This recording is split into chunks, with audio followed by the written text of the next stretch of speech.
Welcome to BYU's Tech Transfer Podcast. This is Dave Brown, and I'm here with Jennifer Thomas. We're talking about Jennifer is here in our Tech Transfer office as our relations manager, and we're talking about BYU Tech Transfer events and associated things that we do here today. Jennifer, do you want to begin by introducing yourself a bit? So I'm Jennifer Thomas. I am the relationship manager here with Tech Transfer. I began employment here at BYU in Tech Transfer in 2021 and have really learned a lot about technology transfer and how this works. Because honestly, before that, wasn't really certain Mhm. and wasn't sure that and it was great to learn that this is a popular area and there is a lot to learn and understand. Yeah, that's one of the joys of tech transfer. When you tell people what it is, they'll say, "Well, I didn't know our university did that, or that any university did that." But overwhelmingly, people like it.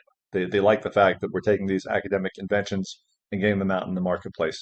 And so, Jennifer, your prior career, what sorts of roles were you in? So I've spent most of my career paralegal in areas of public affairs and or in the law as a paralegal.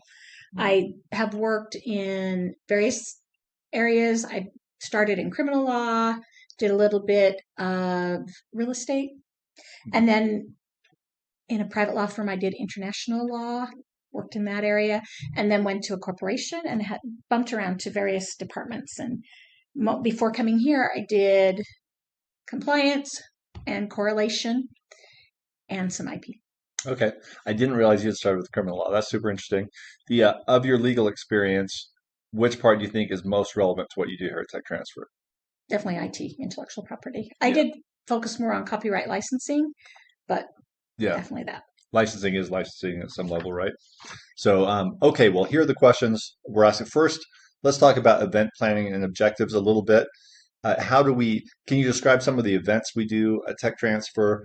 And we're trying to increase our outreach to faculty members to do a little more education about intellectual property and our IP policy. But what are some things we've done that stand out to you? Well, first of all, I think it's important. I know people think event planning, what does that have to do with Mhm. technology and transfer?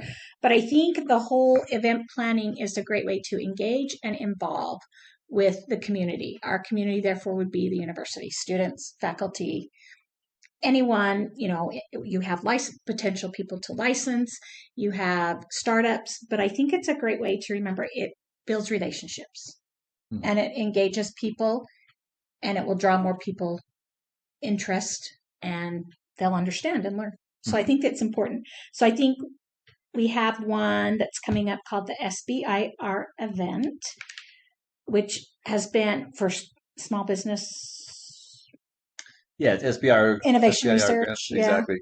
Yeah, and So here, and just to be clear, we have someone coming from the state of Utah to do that presentation. So the actual heavy lifting, the presenter won't be us. Um, that will happen probably a couple days before this podcast is posted. So it's already happened. I hope it was great. And the but she'll come and present at that, and we'll just kind of be the face of tech transfer, introduce her, and many of our faculty members and outside startup companies are excited about it. This is a topic that interests them. yeah, no, I think it'll be great because obviously she'll discuss small business funding, Hmm. hopefully, Yeah. because she in the information that they sent, and then technology transfer, they help with that and they understand that. I think it'll be great. Faculty, students, employees invited. So I think it'll be a good collaboration for people to learn and to have more access to information that they Hmm. probably would love. And some tech transfer offices are way more event focused than we are, and will have a monthly meeting like this or frequent meetings with investors. Those are things that we haven't done in the past, but we're kind of still figuring out the universe of activities that make sense for a tech transfer office. No, and I think it's great. I think we're seeing even just with small things like student fairs and booths, you're Hmm. seeing a success and you're seeing people are understanding what technology transfers. They're getting excited because the student interns or who are doing that are helping to encourage people to, hey, this is awesome. You should get involved. Yeah, So when we started doing those student booths, they seemed like such a small thing to do, but they've actually turned out to be really good. Do you want to describe a little bit what the students are doing there? And so of course BYU has a huge calendar where people can sign up for mm, student fairs if you want to come and present, have booths, and they apply. If they're accepted, great. Some they can just say, yep, we'll show up. So they've mhm. been doing both. And it's been wonderful to see them. They will go set up, they have a tech transfer And little. these are student employees, to be clear. So Yes, they're student, actual intern, employees. employee. Yeah. Oh, Yeah. employees. Yes. Hmm. So they go up, they show up, they have their flag that says technology transfer. They have prepared handouts that they take. They take treats, of course, you got to have snacks. But they also, I think the best part is they are really excited. So they have an Yeah. energy, and I think that helps because they're approachable and they're very relevant when they talk to students or faculty, and they have so much information they give them, and they are so great at sending them back here. Hmm. Please contact, go in, see these great ideas, look at this technology, go talk to this professor. And so I think that because they're so energetic and they're so approachable, that it's helping and students are becoming excited. Okay, and I'm sorry, I misspoke. Spencer, who leads the effort, is an employee, but the students manning the booth are actually interns. Interns. This is their on-campus internship for the semester. This is one of several things they're doing for us. But yeah, totally agree. They're really energetic. We've had a number of students come walk in here and talk to us. The first time we had an internship team do this and set up booths like that was last winter semester. And what we found, they did some surveys for us too. And what we found is something around 9% of the business students knew that tech transfer existed. So I'd be really curious to see on other campuses how that plays out. But when you're marketing tech transfer internally, you're thinking about being available for the professors, educating them.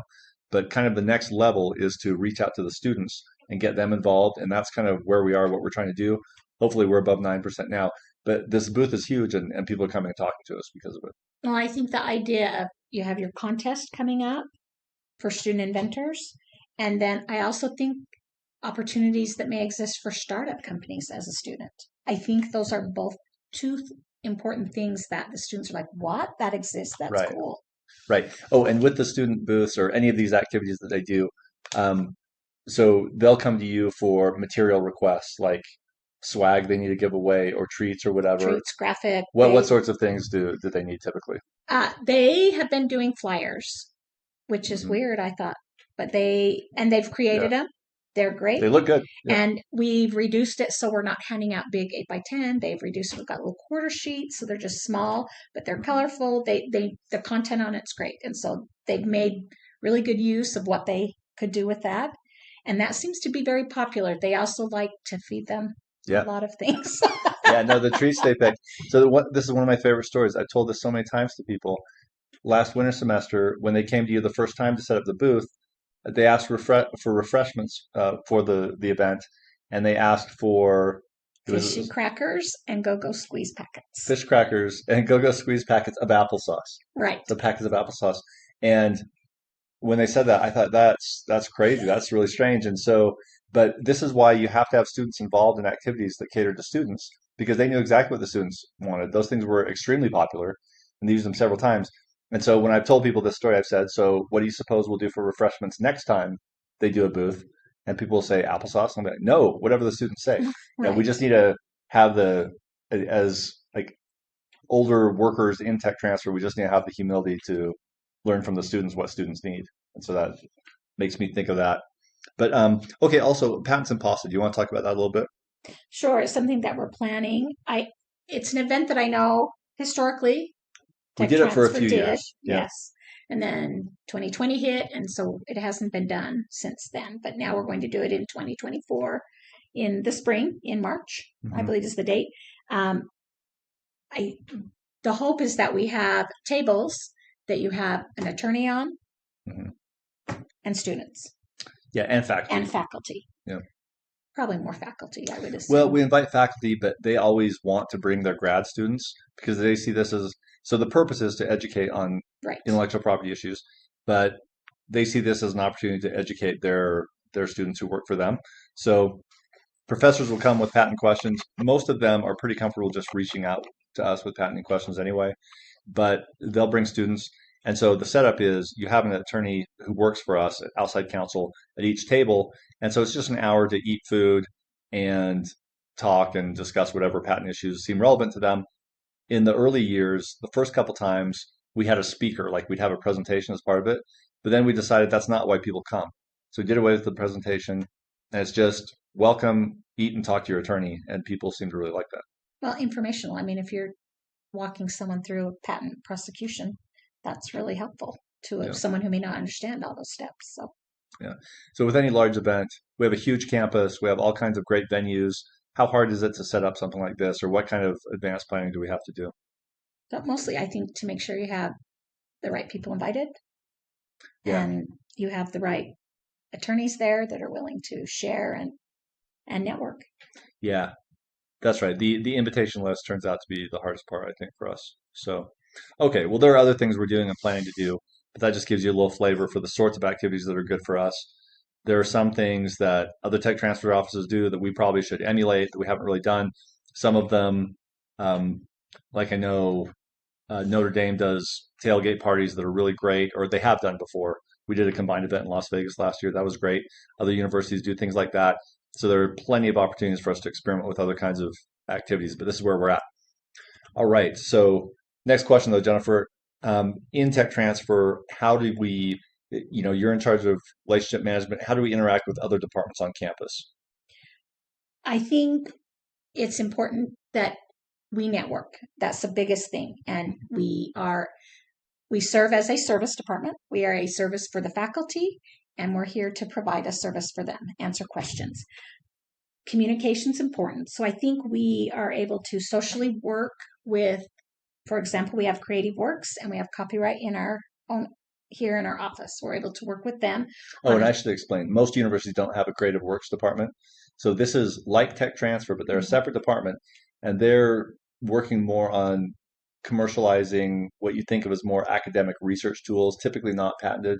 So it could be books or videos, DVDs, software, but it's all more academic.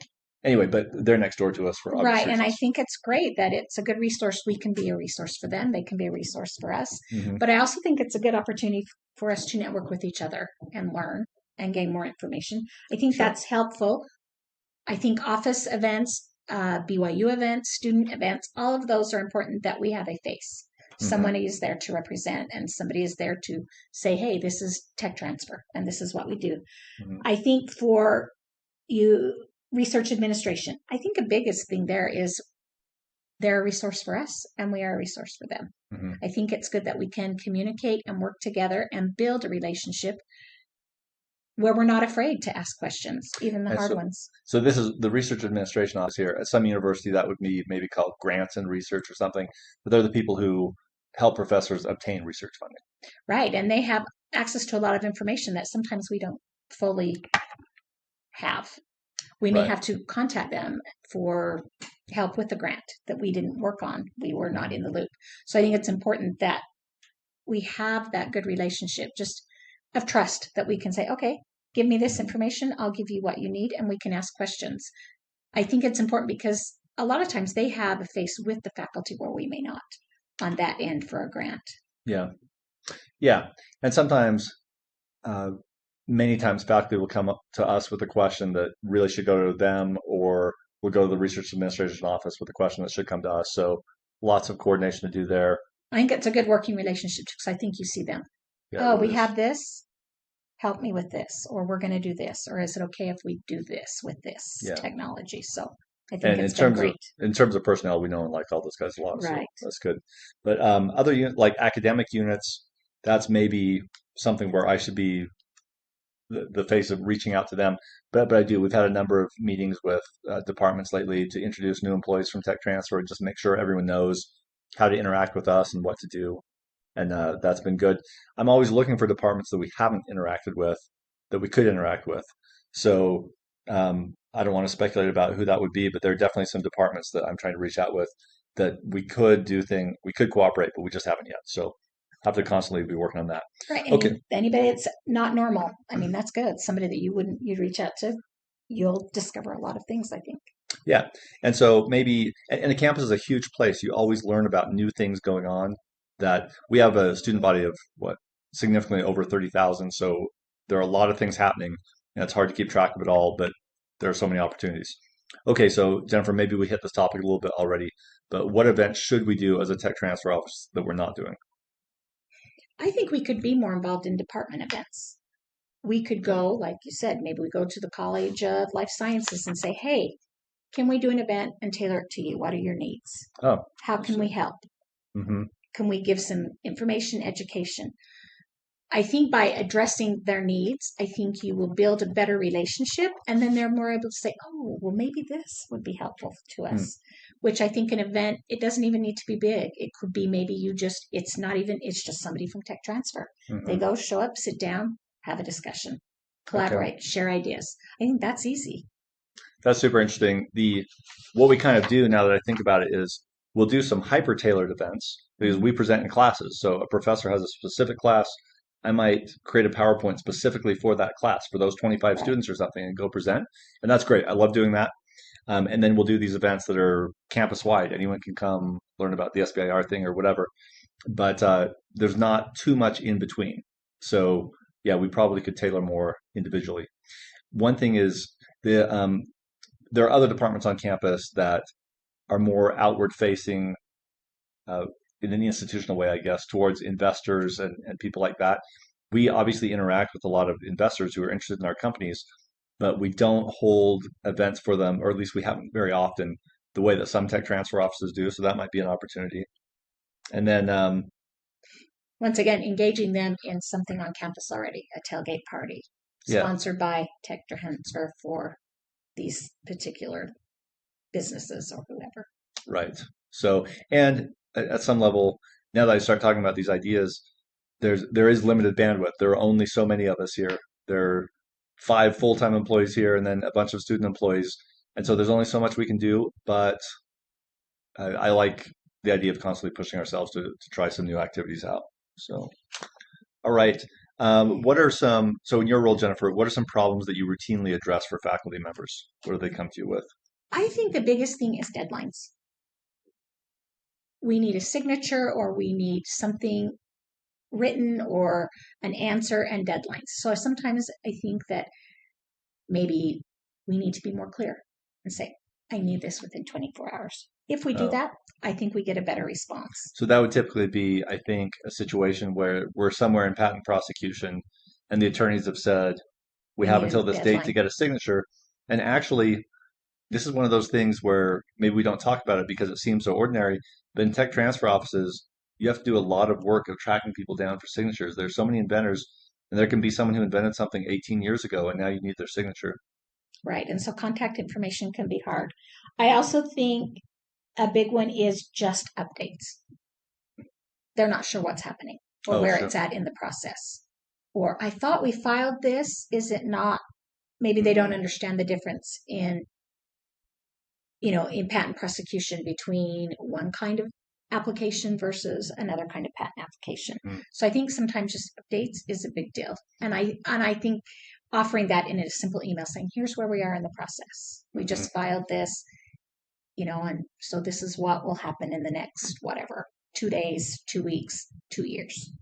Yeah, I'm an attorney. When I was in private practice, when we would have training from our insurance provider, the malpractice insurance provider, they would always say that the number one factor in malpractice lawsuits is failure of communication by the attorney. Someone's talked to their attorney, what's going on, and not gotten any response. That's what makes a client crazy and like really mad at them.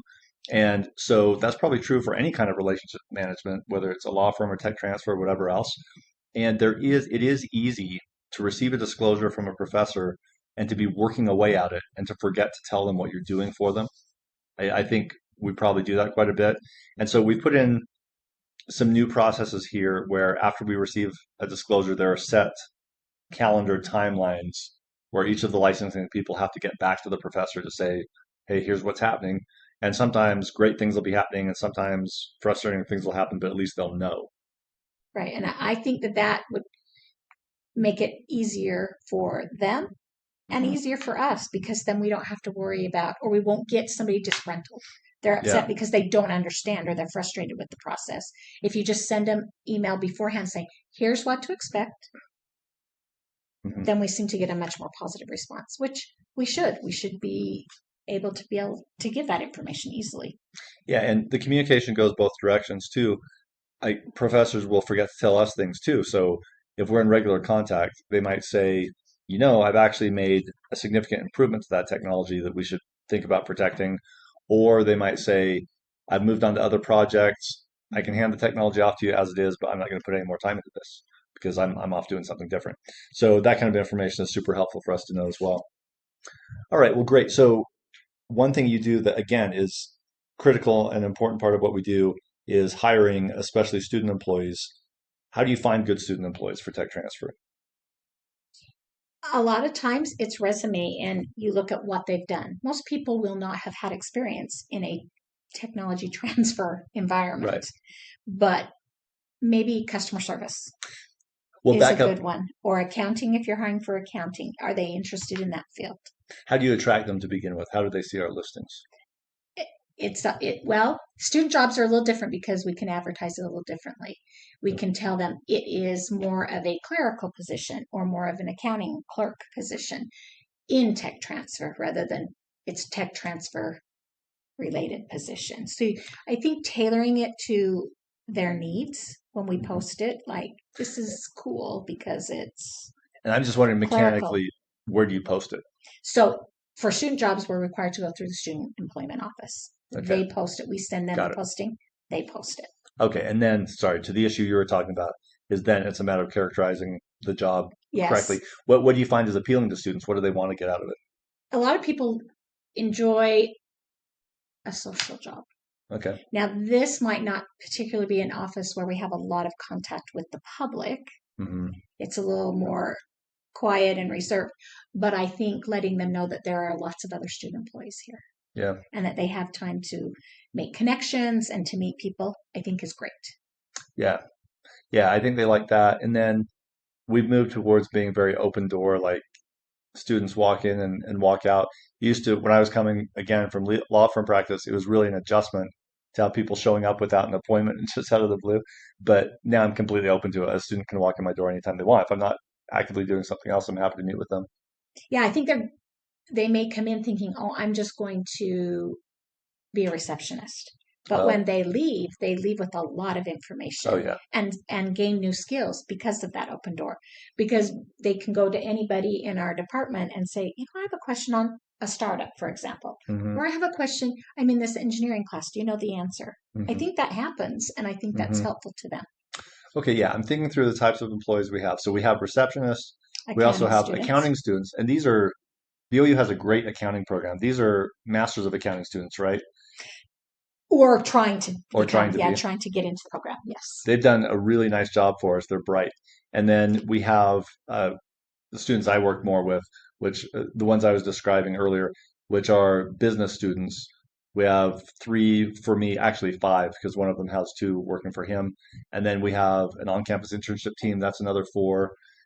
We would like to have another on-campus internship team next semester. We'll probably have two. But so it's quite a few students. And we had one of our Mac students, accounting students, just the other day had a business idea that he's been thinking of. So I told our business guys, look, this isn't one of our technologies, but I'd like to see him succeed with his company. So why don't you walk him through the validation things and other things you do and help him get some funding and so on. And they've done that and it's been great. So I mean, we are a university.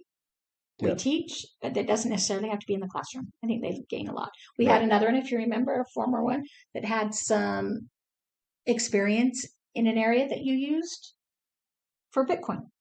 Oh yeah, yeah. I mean, and He was so he great. was very excited about that. Yeah. Yeah, he was a student who was working here as a receptionist, but he was very into Bitcoin, which, well, just cryptocurrencies, not just Bitcoin. Crypto, yes. And so, and very knowledgeable, like had done mining and figured all these things out. And so that was relevant to some technology things I was doing at the time. And so it was actually really great to consult with him. But yeah, the student employees are great. Hiring seems to go pretty well for us. Like I we get some think, good yeah, and ones. a lot of it depends on just you interview them and you can just tell, are they excited? Are they have a Mhm. positive attitude? Are they excited when you tell them this is tech transfer? A lot of people are like, I don't know what that Yeah, is. And they're like, hey, that sounds cool. So yeah.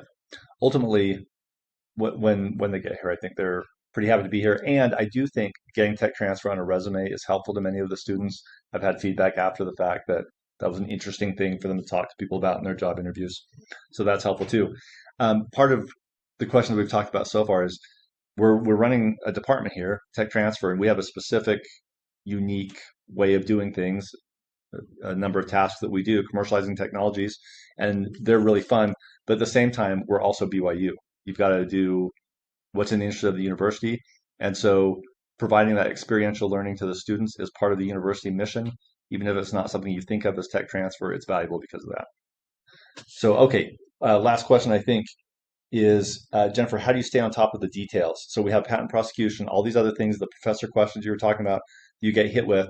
It is kind of a fire hose. We have pretty high volume for the number of people here. How do you deal with that?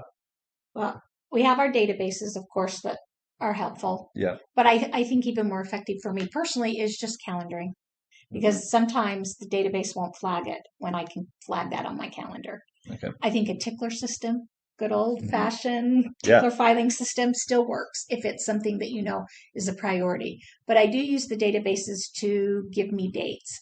We also have outside legal counsel that handle a lot of things. So Okay. sometimes if it shows in our database and I haven't heard, it's a good double check. You can call and say, did we have a deadline? Hmm. I didn't see anything. And Yeah. sometimes like, oh, we do.